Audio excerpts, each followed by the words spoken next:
મિત્રો, સ્વાગત છે તમારું એક નવા વિલોગમાં। મિત્રો, જુઓ કેવા સરસ રંગબેરંગી ફૂલો ખીલેલા છે। માણસનું જીવન પણ જો આવું જ હોવું જોઈએ, ફૂલ જેવું। ફૂલ જેવી સુગંધ આવવી જોઈએ, ફૂલની જેમ, ફૂલમાં જેમ કેમ સુગંધ આવે એવી માણસની અંદર સુગંધ આવવી જોઈએ।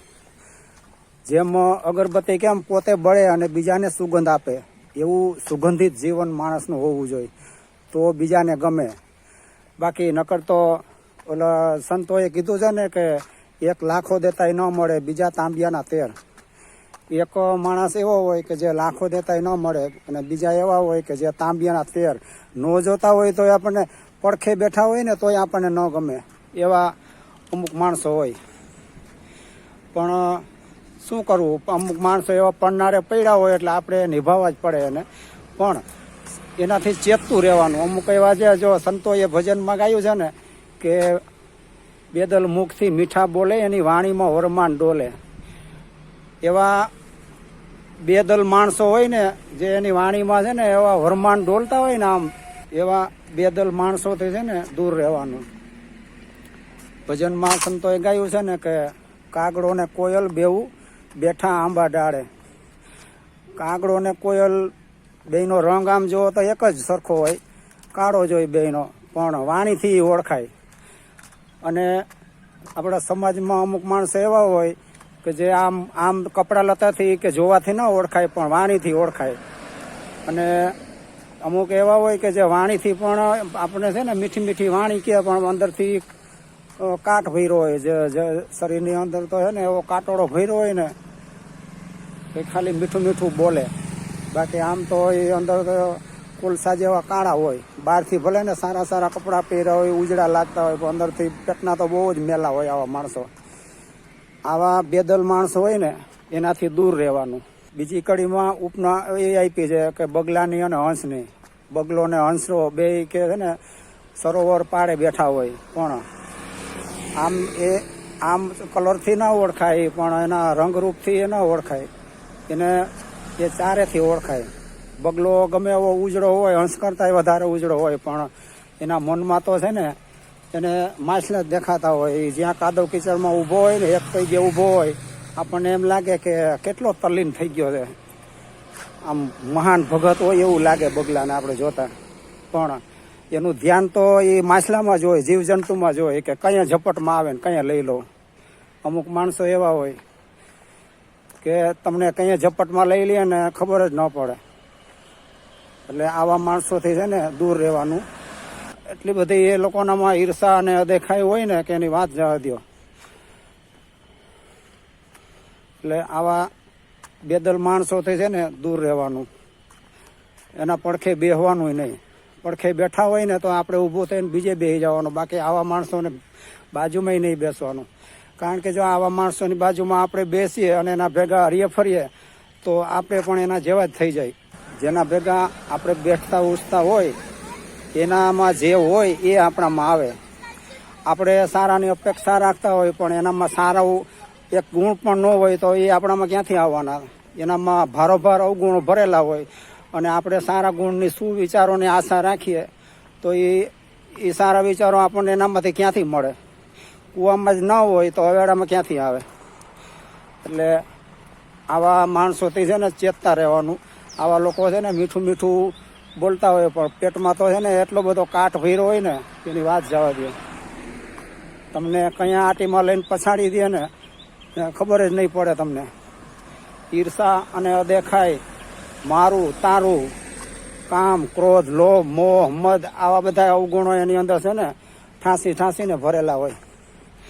એટલે આવા માણસોથી છે ને દૂર રહેવાનું જો સુખી થવું હોય તો। બાકી નકર તો છે ને ઝપટમાં આવી જાવ ને તો આપણું જીવન પણ એના જેવું જ થઈ જાય અને આપણે એના જેવા જ ગણાઈ જાઉં।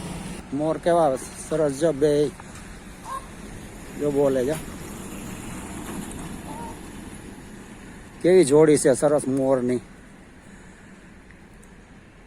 હંસ અને બગલો બે રંગે રૂપે આમ જોવો ને તો એક જ હોય, વ્હાઈટ કલરના જ હોય। ગાંઠનો હંસ કરતા બગલો ઉજળો વધારે દેખાતો હોય, પણ એના વિચારો તમે જુઓ ને એટલે કેવા હોય? કોયલા જેવા હોય, કાળા। કે એનું એ આપણને મહાન ભગત લાગતો હોય, આમ જાણે જે ઊભો હોય ને કાદવ કીચડમાં, એટલે આપણને મહાન ભગત હોય એવું લાગતું હોય. આપણે એમ લાગે કે જો સમાધિમાં કેટલો લીન થઈ ગયો છે, પણ હકીકતમાં એ સમાધિમાં ના હોય.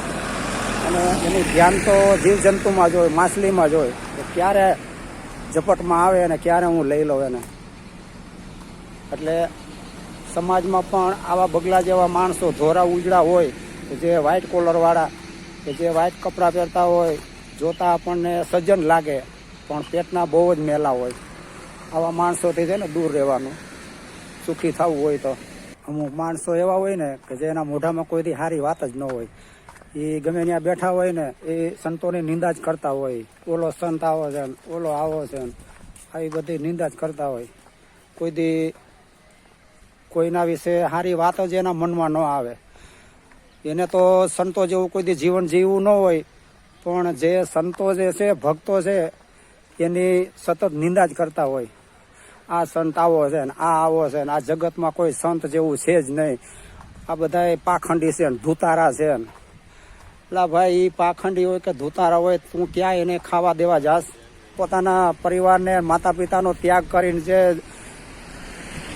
વૈરાગી જીવન જીવતો હોય, એ કોઈ જેવી તેવી વ્યક્તિ ન હોય.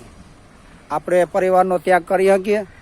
જરા કંઈક આપણું છોકરું જરાક કલાક કંઈક આપણાથી દૂર ગયું હોય તો આપણે તરત ચિંતા કરવા લાગીએ છીએ કે મારો દીકરો ક્યાંય ગયો, કેમ હજી આવ્યો નહીં. આ પરિવારની ભાવના, આ બધો પરિવારને છોડવો છે ને ભાઈ, બહુ અઘરો છે. બાકી આવા સંતો પોતાના આખા પરિવારને, કાકા કુટુંબને, સગાવાલાને બધાનો ત્યાગ કરીને પોતે વૈરાગી જીવન જીવતા હોય તો એવી વિભૂતિઓને છે ને કોટી પ્રણામ કરવા જોઈએ, એની નિંદા ના કરવી જોઈએ. ભગવાને શું કીધું છે ગીતામાં કે જે તમે ક્યાંય પણ કોઈ સંતની નિંદા થતી હોય તો એ સમજવાનું કે મારી જ નિંદા થાય છે, સંતની નહીં, પણ મારી જ નિંદા કરે છે એ વ્યક્તિ. જો આવી વ્યક્તિ કોઈ સંતની નિંદા કરતું હોય અને જો તમારામાં શક્તિ હોય તો એનું મોઢું બંધ કરાવી દેવાનું. બાકી જો તમારાથી તમે એનું મોઢું બંધ ન કરી શકો એમ હોય તો ત્યાંથી દૂર ભાગી જવાનું. બાકી એની પડખે બેહવાનું નહીં. આવા વ્યક્તિ જો સંતોની નિંદા કરતા હોય ને તો એની બાજુમાં બેસવાનું નહીં. બની શકે તો એનું મોઢું બંધ કરાવી દેવાનું. બાકી જો તમારાથી એનું મોઢું બંધ ના થાય એમ હોય તો ત્યાંથી હટી જવાનું.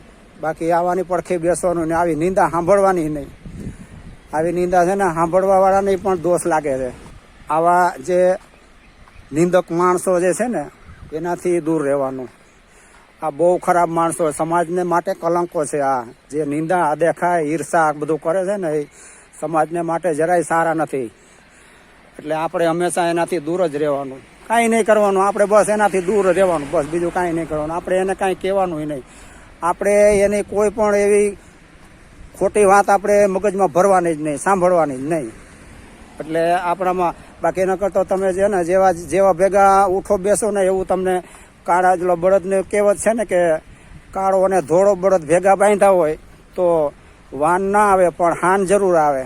કલર ના આવે પણ એનો હાન, એનામાં જે હોય હાન જરૂર આવે. એવી રીતે આપણે એવા બેદલ માણસો ભેગા આપણે બેઠું કરતા હોય તો એનામાં જે એવા અવગુણો હોય ને એ આપણામાં કંઈ આવી જાય ને એ આપણને ખબર પણ ન પડે. આપણને ખબર ન પડે કે આ અવગુણ આપણામાં કંઈ આવી ગયા. કારણ કે જેનામાં જે હોય એ આપણને મળે. સારું હોય તો સારું મળે જેનામાં, અને ખરાબ હોય તો એનામાંથી આપણને ખરાબ મળે. બાકી પછી આપણે સારાને આશા રાખીએ તો આપણને ક્યાંથી મળે? એની પાસે છે જ નહીં તો ક્યાંથી આપણને આપવાનો હતો? એની પાસે તો અંદર હડાહડ કાદવ કીચડ જ ભરેલો છે, તો એ આપણને સારા વિચારો, સુવિચારો ક્યાંથી આપવાનો હતો? એટલે આવા ઈર્ષાખોર, અદેખા એવા માણસોથી છે ને, નિંદક માણસોથી દૂર રહેવાનું ભાઈ. અત્યારે આ કળી કાળ છે. આ કળિયુગમાં જોઈને ડગલા માંડવા જેવું છે. કાંટાથી ભરેલો માર્ગ છે. બને ત્યાં સુધી દૂર રહેવાનું અને જેટલું થઈ શકે એટલું પ્રભુ ભજન કરવાનું. આપણાથી જેટલું થાય એટલું નામ સ્મરણ કરવાનું. કોઈ સારા સંત પુરુષ પાસે જઈને બોધ ગ્રહણ કરવાનો અને પ્રભુ ભક્તિ કેમ કરવી એની શાન એવા સાચા સંતો પાસે જઈને લેવાની. ઘણા લોકો ભજનમાં એવું ગાતા હોય, કોઈ ભજન કીર્તન કરતા હોય ને તો આપણે એમ લાગે કે આ તો બહુ મહાન ભગત છે. ભજનમાં એવું ગાતા હોય કે જે બોલે એને બોલવા દઈએ, આપણે તો હરિભજનમાં રહીએ. પણ આવા માણસોને તમે જરાક ઘસાતું, તમે જરાક ભૂલથી પણ બોલાઈ ગયું તમારાથી, તમે જાણી જોઈને તો ન જ બોલો, પણ ભૂલથી પણ જરાક એનું ઘસાતું બોલાઈ ગયું તમારાથી, તો તમારું આવી જ બને. તરત જ એનો રંગ બદલી જાય, કાકીડાની જેમ લાલ ઘૂમ થઈ જાય પરબાર.